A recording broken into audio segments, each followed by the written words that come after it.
Respublika kardiologiya markazi va uning Buxoro viloyat filiali mutaxassislari bilan hamkorlikda Buxoro viloyatining eng olis hududi G'ijduvon tumanidagi Zarangari mahallasida joylashgan Ikkinchison oilaviy poliklinikasida chuqurlashtirilgan tibbiy ko'rik tashkil etildi. Unda yurak-qon tomiri kasalliklari bilan chalinish ehtimoli yuqori bo'lgan fuqarolar qamrab olindi.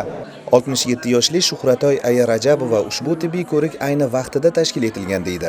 Yozning jaziramasida ko'p bezovtalik sezaman. Bugun mutaxassislardan ko'plab foydali maslahatlar oldim deydi onaxon.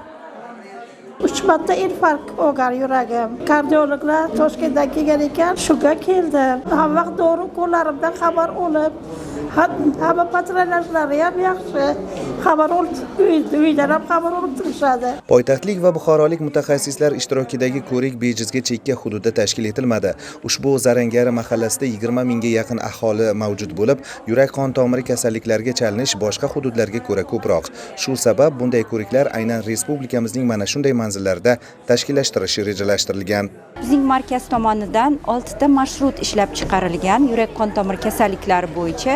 Bugun shu marshrutlarni shu yerdagi shifokorlarga tanishtiramiz, o'rgatamiz va bundan tashqari o'tkir koronar sindrom va insult bo'yicha ishlab chiqilgan marshrutizatsiyani tatbiq qilish uchun bu yerda chuqur o'rganish olib boriladi. Ko'riklar zamonaviy tibbiy uskunalar yordamida o'tkazilib, shu yerning o'zida kerakli maslahatlar berildi.